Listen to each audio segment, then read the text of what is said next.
Hey, how are we doing, boys and girls? Welcome back to some more Grey Zone Warfare. So today we've got our new updated best settings guide for Winds of War.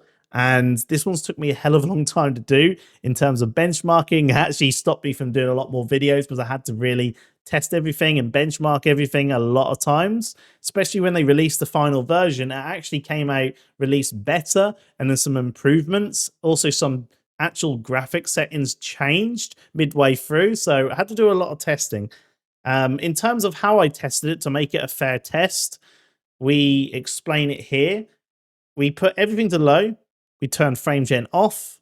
We put the upscaling to TSR 100%. We have no sharpness or any kind of post-processing or anything like that enabled to really make it a fair test. This is also tested on my private server. This is a server we got given by MFG. Really, really generous of them. And reason why this is great is I can do a few things. I can turn off the AI so the CPU isn't getting affected as much. I can turn off players so we're not getting people in the way. Helicopters getting called, things like that happening, getting shot at, for example. That all happens sometimes, so I can get rid of no players. And then everything was benchmarked 4 times. And what I mean by that is we benchmarked it at day in the same area. We benchmarked it at night in the same area. We benchmarked it when it was sunny in the same area. We benchmarked it when it had heavy rain in the same area of every single graphics setting. And then we got all those settings, combined them, and turned them into an average to make the best that we could possibly get in terms of the results throughout every single type of day, night, rain, sunny cycle. It should give you the best results possible. Okay. I'm going to talk about vertical FOV, and then we'll talk about everything else in the actual demonstrations for each graphics setting.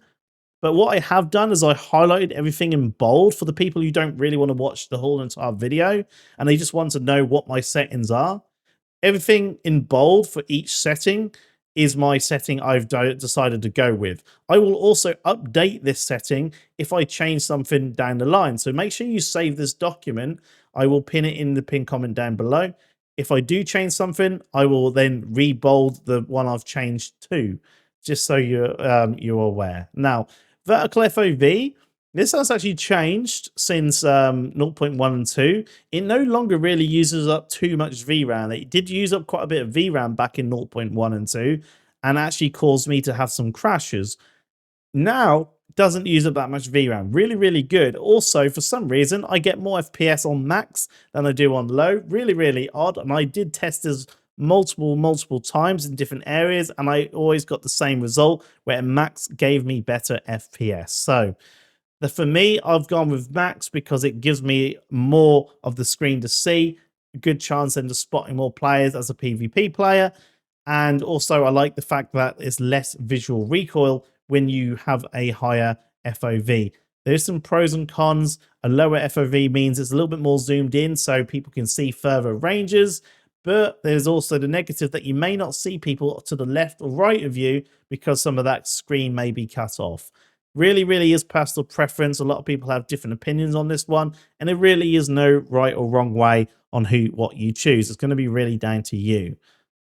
Everything else now, we're going to talk about this in the next section with video demonstrations showcasing what each thing does. There's been a lot of change to these settings. Okay, so these have changed quite a bit since my 0.2, and I was quite surprised on some of the findings when testing. So let's get into it and have a little look. Okay, guys, this one is the most important one out of all the settings we're going to talk about. This is going to affect your FPS a lot. And if you are someone who is on a lower end machine and was struggling with FPS back in 0.1 and 2, this could be a lifesaver for you. This is global illumination, and what they've now done is they've disabled lumen on the low preset. Lumen was in effect on low all the way up to epic in 0.1 and 2, but they've removed it in low, and it does drastically change your FPS. So I always have it on medium, and changing this to low, I gained around 20 to 24 FPS. Just by changing global illumination. Okay, so this is how global illumination looks at the minute. You just take note of how the trees look, the lighting around here, all that. Let's just change it to high, and you can see instantly how much more depth and the trees look, the lighting around here, the shading, everything looks a lot more better. And it's up to you if you want to sacrifice that 20 FPS difference, right? Now, medium for me is the best spot. I can't see that much difference between medium and high, like literally none.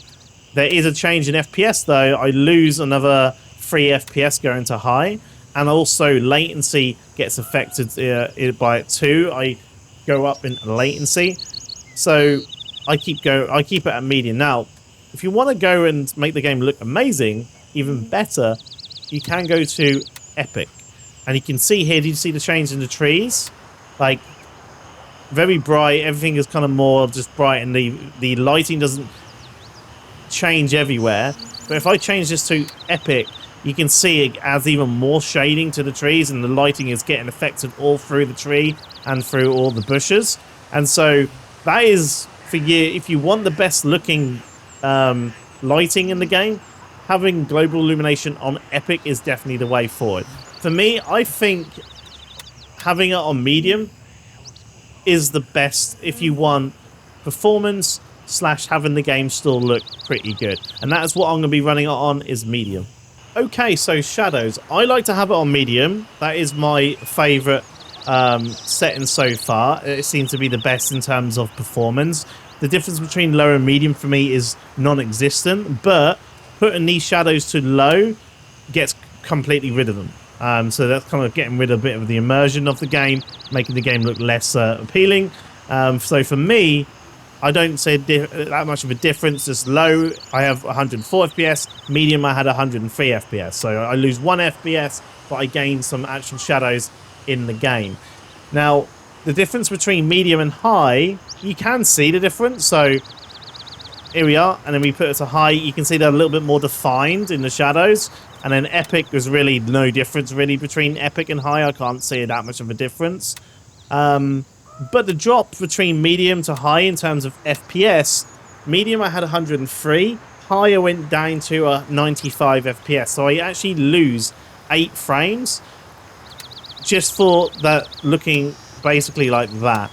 Now for me personally, you're not going to be looking at the detail of this all the time, and you wouldn't really notice this yet. For me anyway, personally, this looks fine for me. And if you're like just kind of going about and shooting and you're looking around the place, that looks fine. I'm not going to be like taking that all in and thinking, oh dude, that's just not looking that detailed, right? Compared to if I put this to high, right, and the same thing, you're doing the same thing, I really don't notice that much of a difference, right? You know, I can definitely see there's a little bit more definition to it, more detail, but if you're just looking around the place, are you going to notice that?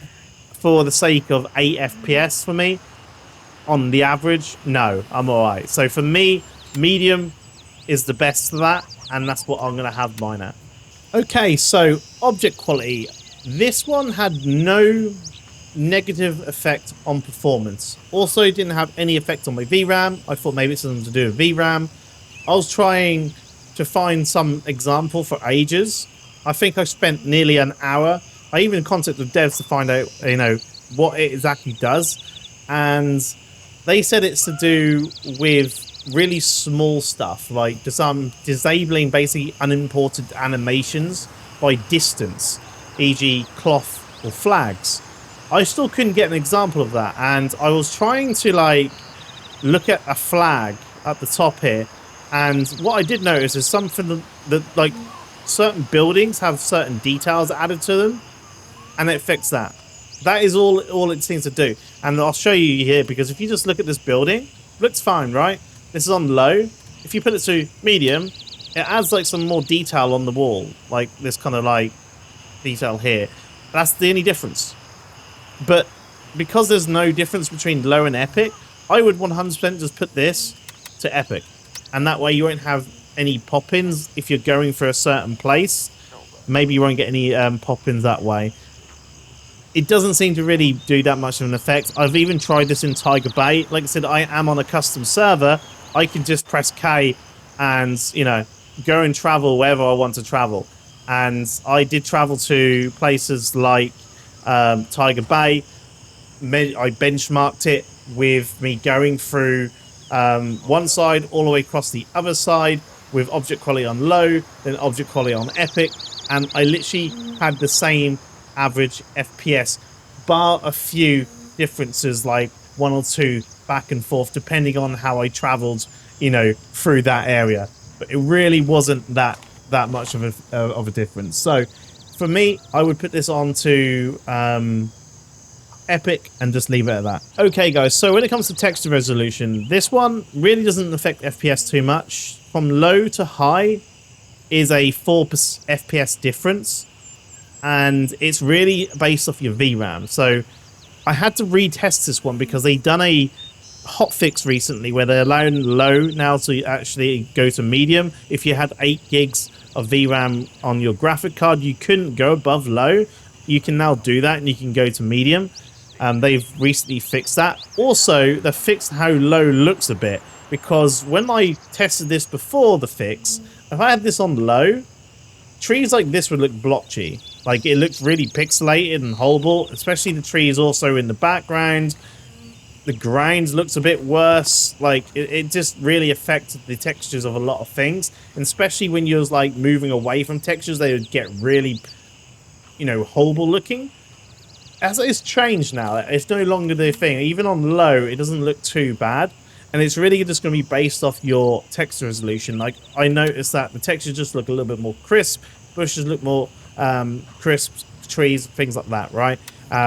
Certain objects, pictures, certain parts of the wall, players, their like textures look a little bit better when you put this up higher. I like to have mine on high because it only uses 9,000 megabytes of VRAM. I have 12,000, so it is completely fine. The difference between low to high is low is 7,650 when I measured it. Medium went up to 8,100, and then high went up to 9,000. So it really depends on your VRAM of your GPU where you put this. I like to have mine on high, and that is how I've got mine set. Okay, guys, so effects quality. This one does affect lighting slightly, but is really hard to showcase it. There's some really slight differences, which really aren't noticeable. On certain angles and certain objects, you'll see like a little difference, but it's not really that much to kind of brag about. The effects quality, though, does affect also rain and puddles and things like that. If you have on low, look at the puddle here. It's kind of like, it's okay, but it's not too much in it. When you put the effects quality to at least medium, you start getting a lot more depth in how it looks. And then high, it just looks slightly better. It's hard to mostly see on YouTube. It just looks a little bit more better in terms of the reflections and how it kind of like, I suppose, like gets spread out. It just looks a little bit more cleaner than medium. And I prefer that because between the testing from low to epic, there's like a 9 FPS difference. Now, medium high, there's only a 4 to 5 FPS difference, and so I went with high. I think that's the best one to go with. It doesn't look as bad as low. It looks really good, and there's no point going to epic because I can't see any difference in high and epic, but you do lose another 4 frames. So I don't think it's worth going to epic with this one. I think high is the best choice, or medium. High or medium is definitely the best way. So I'm going to go with high. Okay, reflections. Now, this one's another one I've changed because before reflections only happened with certain things, but now with the rain, reflections all happen with the water and the rain now, and it actually looks really nice. So reflections in terms of low to epic, again, is quite a big drop. Low, I started off at 108 FPS, medium is around 107. No difference between low and medium, to be honest. But as soon as you go to high and epic, you go from 107 FPS down to 98 FPS. You're losing around 8 FPS with the reflections. Now, this might be a little bit different for anyone who's running global illumination on low. It won't really work with you, and this kind of combines with global illumination. When I tested this with global illumination on low, I was getting really different results, and that's why I was like, wait, this must be different. Let me just check this with reflections, because I had the global illumination on low and reflections FPS was a lot different. I was like, okay, this is a lot different from 0.2, and it was only until I trigged that lumen is disabled and it kind of works hand in hand with it.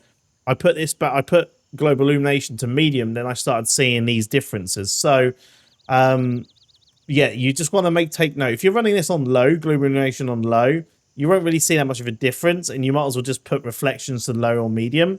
If you're running global illumination on anything which is above low, so medium, high, and epic, this is where it starts to take effect, and it looks really nice, and I think it's worth the drop in FPS. So medium, this is how it looks. Just take a look at the kind of the wooden area here with the light bit of rain and how the puddles are looking here, right? And then if we now put reflection quality to high, look at the difference. It actually makes it a lot more better, a lot more improved, more depth to it, and just looks a little more detailed. Now, epic makes it even look better. Even more, you know, light is reflecting off the ground and reacting with the puddles. Even the window over here is now supplying a bit of green from the trees over here. Now, I think epic is maybe going a little bit too far. You're dropping maybe a little bit too many FPS here. But I do think reflection quality on at least high does look really, really nice. And so it's up to you how you do it. I do think I will actually run reflections on epic just because it does look pretty nice. And I like the game looking nice on top of also having decent FPS. So I'm going to keep it on epic for me. That is actually my recommendation if you are on a higher end GPU. If you are struggling with FPS, do not put this to epic for sure. You want to put this down to a medium or low. They are the best. I would put to medium. Medium is the difference between low and medium really isn't that much. But for me, I want that nice little extra eye candy. So I have actually now changed this and I will put this to epic for my settings. Okay, guys, so Foliage Quality. This one's actually quite important, especially for the PvP players. This is something I didn't actually pick up too much back in 0.1. I did start to notice it in 0.2, and it came really apparent when I saw a clip of someone who was fighting, and they did see the guy in the bush, but as soon as they aimed down sight with a scope, they saw him, and it made him get the kill because of the low setting of foliage. So we need to talk about it. So for people who are PvP players, who are not playing PvP, I would just put this on epic. It's not that much difference in FPS, and it will make the foliage look a lot better in the further ranges, right? More detailed, more textured. It has like this. It looks better in terms of shading, shadows, all that type of stuff. Also, the bushes and trees move at further distances too. So when it's going really windy and stuff like that, you'll see more chaos going on in the distant future, which looks really cool if for that kind of immersed look. And considering the average FPS is from low to high or low to epic is like 4 FPS, it really isn't that much of a difference. So just go with epic. Now for the PvP players, let's have a little look at this. This is where it comes down to it. This bush here, right? You can see this bush, and if someone's inside that bush, you probably wouldn't be able to see them. All right. Now this only works with zoomed scopes like the Voodoo, the Razor, stuff like that on 1x on its zoom. Here we go. That removes half the bush. Just like that. Half the bush removed. And that was what I was getting shown when I saw this clip of PvP. He zoomed in and we saw this. And we're like, wait. I couldn't believe it. That only happens on low to medium in 0.3. It was only low in 0.2, but in 0.3, if you have it on low to medium on your foliage, if you zoom in like so, at this range, you're going to see people in bushes like this. Now, there's not every single bush, but it is some of the bushes. Some of the bigger bushes like this will get affected. And if you are using a zoom scope, which a lot of people will be using these type of scopes, you're going to see people who think they are safe and not getting seen. Just something to take note. This is also, by the way, getting worked on. Like, they are working on it. They know it's a known issue, and apparently it's something to do with Nvidia, from what I've been told by the devs. I don't really know or understand, but that is apparently what is going on, and that is just something as a heads up. If you're a PvP player, hiding in the bushes and you get shot at and you're wondering how they knew, that could be why. They could have had an angle on the bush where it was actually kind of getting rid of it from their scope and they could see you. So just something to take note. If you want that competitive advantage, most probably set this to low and be gone. Now for me, because I don't actually like these type of things, and it is a bug and a glitch and it should be fixed, I don't want to be that guy where I see that person in the bush ruin his day and shoot him when he thinks he's, you know, safe. I don't want to be that guy. So for me personally, I'm going to be running this on Epic because I do like the look of the detail of the bushes in the further distances. But if you are PvP and you do want that advantage and you don't care about what the other person thinks and all that, you can put this to low and you will get a thing. You can see here, if I put this to Epic, it doesn't do it. Keeps the bushes the same no matter what. So just something to take note for Foliage Quality. Okay, post-processing has also been changed in 0.3. One of the things which was in 0.1 and 0.2 was the shadow quality was also tied to fog. And if you went to high or epic, you had to have if you wanted the fog, you would have to put it to high or epic for fog and add like the kind of distance fog in the game. And it would, for me personally, would make nighttime in the distance look a little bit better. It wouldn't be as dark with the fog added to it. Now, some people would say it said the opposite, and they preferred having the fog removed. That was tied to shadow quality. Now it's not. It's actually tied to post-processing, and it comes in two different styles. Like if you've got the sun, if you look at here, you got like the sun rays and there's this kind of like effects coming to it on high and epic. It looks pretty much the same. There's no difference really between epic and high. But if you put the medium, it actually gets rid of it. There's a lot more. The effect goes all around this area. There's now fog, like distance fog, rays added, for example. And when it's raining, there's more fog in the game around the area when you have this set to high or epic. So for me, I can't see too much of a difference in terms of FPS for post-processing. There is literally, again, around 5 FPS difference.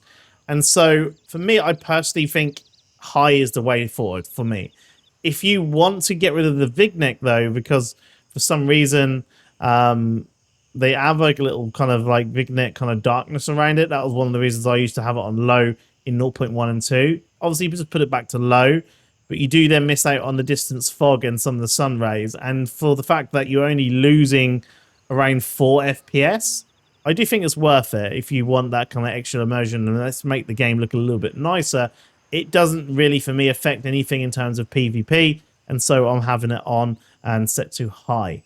Okay, so when it comes to the anti-aliasing upscaling method, there's quite a few you can go with, and I don't want to go into these too much because, to be honest, I only run DLSS. It's great for Nvidia cards, and you can now enable DLSS 4, which I will show you in this video afterwards, which really, really makes the game look a lot better while gaining frames. I could not run Nvidia's DLSS Super Resolution before DLSS 4. It looks like a blowy mess, especially in the distance. Trying to look at bushes and stuff, it would just look really blowy and horrible. But DLSS 4 fixes that, and it makes the game look really, really good. So I like to run it on DLSS with DLSS 4, and again, I will show you that in a minute, how to enable DLSS 4 if you are on an Nvidia card using an RTX 200 series, 20 series, 30 series, or 40 series and above. There is a caveat to it. When you run a upscaling method, there is some weird textures and flickers when the game is changing from day and night, going from morning to evening, things like that. Some of the shadows and certain places, tents and stuff like that, will flicker and look a little bit weird, sometimes quite horrible now and again. But it's kind of like a thing we kind of have to either just get used to, just because it overall looks really good, but in just certain situations there's going to be these weird flickers. Now, if you really don't like that and you don't want that to look like that, what you can do is change the game, which we've been testing everything on, to TSR, and having the 3D resolution as up to 100%.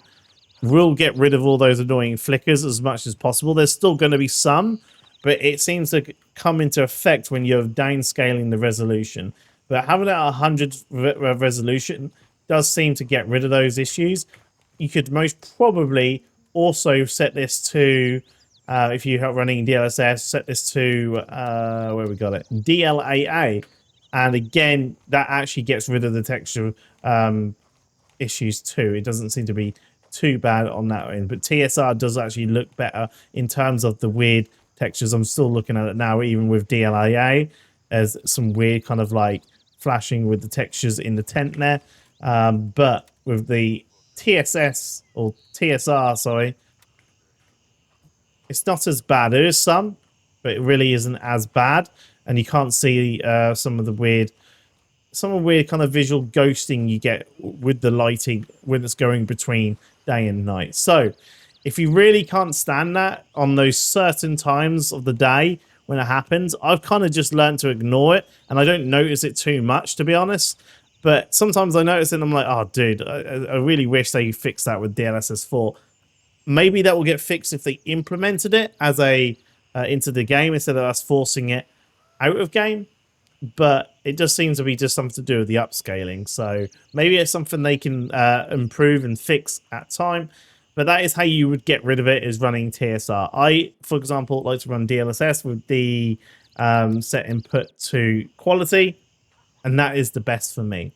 Okay, guys. So when it comes to the variable rate shading, it really isn't worth it activating, I don't think, at this point in time. Now, it may be for lower end systems, maybe it will help you guys. This one may be something you guys test out if you're on a lower end system, maybe a lower end GPU, and you're trying to find the most frames possible. Maybe this will work for you. But for me, I saw literally no difference from on, which was 98 FPS, and then I put it all the way to performance mode, and I still got 98 FPS. I had no difference in my 1% lows, no difference in my latency, no difference in my VRAM. I thought maybe I was going nuts, and I tested this many, many times, thinking maybe it's just me, but no, I was getting literally the same in terms of FPS. But I do see a difference in the visual quality of your game. So, variable rate shader off, just take a look at this tent. Just take note of the bits of rope going up, holding this all up, right? Take note of them. And also on the left-hand side here, which is harder to see, I know, but just take note of the pavement lines and things like that. When you put this to performance, it goes really blotchy. I think it's like the anti-aliasing, just it has none. It just doesn't look as nice. Like the detail and the textures around this area doesn't look nice. The textures around here look kind of like squarey and blotchy. It just doesn't look nice. It kind of looks like I've downgraded from 1440p down to around 1080p or 720p in certain areas of the map. It just doesn't look nice. And I tried it on with the performance and went around looking around, and there was just certain things I noticed which were quite catching my eye that I definitely just saw because of this performance thing. And because it literally makes no difference to me in terms of FPS, I would 100% have this off, but you should definitely try this and make sure it maybe makes it works for you. And if you can put up with the weird texture loss and AI around certain things, then that's fine. Okay, so I'm going to compile these next two together, and that is low latency mode along with Nvidia DLSS frame generation. Now, you can't see the low latency there because it glitched out when I've been back and forth switching things, but I've already got the figures I need to test, so it doesn't matter. Just know that with low latency, I recommend you turn it to the on, not on plus boost. This has actually changed since my 0.2 recommendation. I was noticing a hell of a lot of stutters when having it on plus boost. It was giving these kind of stutters, and it did lower latency slightly more, but it wasn't worth running the stutters that I was getting now and again, which was just really affecting the enjoyability. When you put it to on, I get rid of those stutters. The stutters go. and it still helps with latency. It drops it down to 13 ms latency, which is really, really nice and feels great.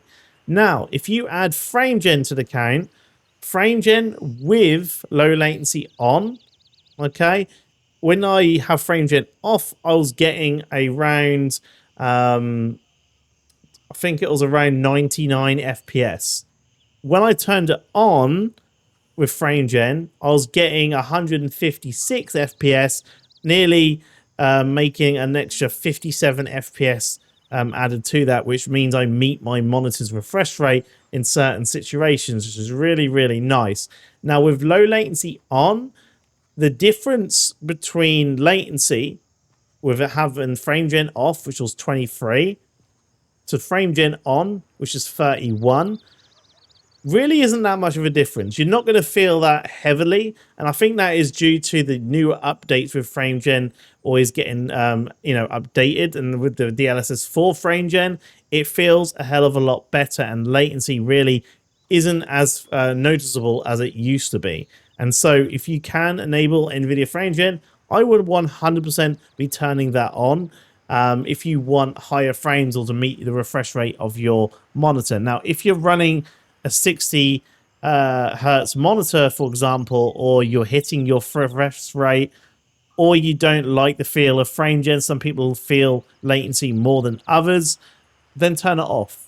It's completely fine. But for me, I think it's a lot better having it on. It just feels a lot more smoother. I don't see the artifacts or the ghosting that it used to kind of give.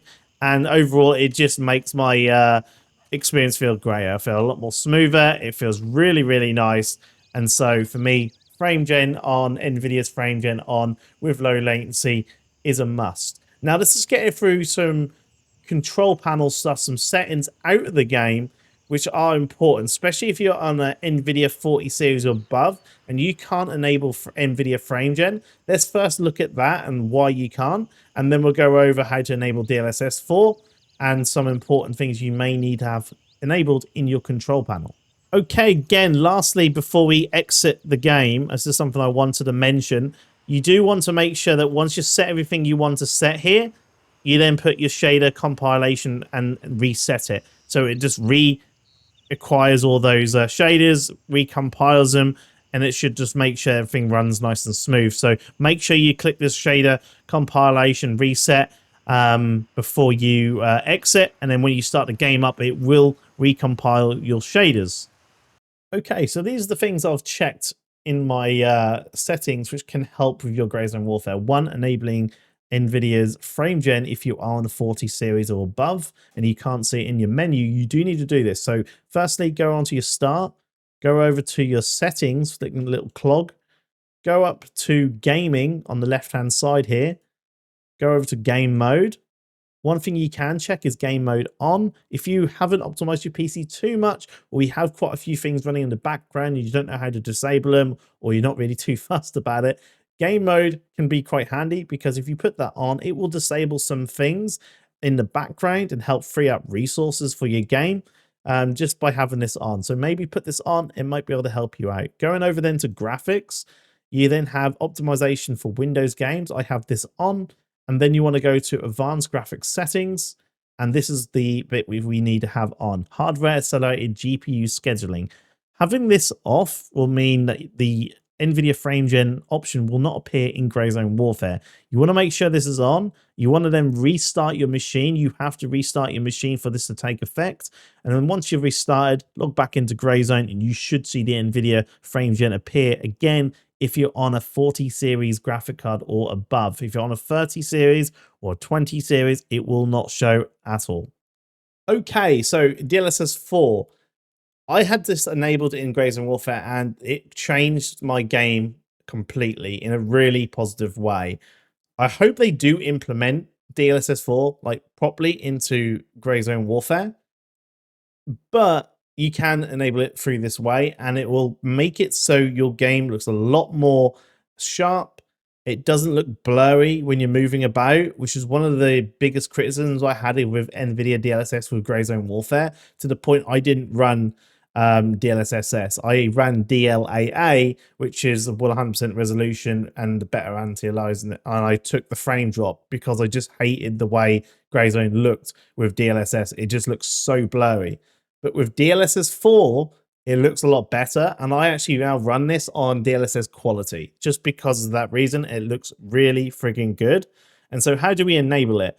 You want to make sure you have the Nvidia app. You can enable it a few ways, but this is the most easiest way and the most, I think everyone would have the Nvidia app installed, or they can easily get it by going to Google and downloading the Nvidia app.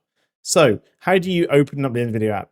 On the little right-hand side, you most probably have your Nvidia settings. You can double click on that and it should bring it up. Or if you just click start and then type in Nvidia, it will most come up with the best match, which is the Nvidia app. Once it's up and you've got the Nvidia app up, go over to your graphics settings, go over to Grey Zone Warfare and scroll all the way down to where it says driver settings. Where it says DLSS override model presets, that's the place you want to change it. You can click on here and it will most probably be on this preset where it's using 3D application, which is basically being used as the game's DLSS. We don't want to do that. We want to go over to use different settings for each DLSS. And then you can change it here. So we're going to go with latest and we're going to go super resolution K. You can also click latest here and it will do the same thing. But I like to do it this way where I choose the preset K, just in case for whatever reason Nvidia come along and they update this preset and it's a new preset comes along and I don't like it, I can switch between them. I prefer preset K. It looks really, really good, and that's the one I have it on. Then click apply, and you're good to go. That is pretty much you ready to go. Now, you can actually muck around with a few other things in this, which I didn't mention in my previous guide. So, DLSS override. At the minute, I have it on use 3D application setting. I advise us keeping that on this, but you can, if you're trying to get more performance, you can have a little muck around on this. Now, you can change and set the DLSS here, or you can use a custom one. So, for example, the input resolution 67% is the quality preset. I could maybe switch this to 65, get slightly maybe more frames, or 63, for example, get slightly more frames, and it should still look pretty good. It's up to you if you want to have a little muck around this, have a little play. You can do so, and it will actually this will actually work for Grey Zone Warfare. So if you want to try and get a few more frames by mucking around with the actual input resolution of DLSS, you're more than welcome to try here and do so. Just for me though, I use the 3D application setting and I just use quality. One thing I do also want to mention while we're at the desktop and talking about Nvidia, go over to your Nvidia control panel by right-clicking on the desktop, going to Nvidia control panel. And it's just a few things I want to change. I'm not going to go through the whole lot, and you can more than welcome copy any of these if you like. It's going up to manage 3D settings at the top left, and you go for this bit here. I just do it on global because this works for everything, if you know what I mean. But you can do it on a program-based settings if you want to. But I'm just going to do it on global. And the thing you want to make sure you change is scrolling down to shader cache size. You want to make sure this is at least 10 gigabytes, but you can go high if you want. I set it to 10 gigabytes, and that is completely perfect for me. And that is something you want to do. That is that the shader cache which downloads when you start your game up for the first time, and it's like kind of trying to optimize the shaders. Giving yourself more space to optimize those shaders is going to make the game more smoother, less stuttery, and that's definitely one thing you want to make sure you change. If there's anything else, the most important thing is this, okay? In terms of anything else here, you're more than welcome to copy what I'm doing here and change anything as you go along. Completely up to you. But that is the most important one you want to change, is make sure your shader cache size is at 10 gigs.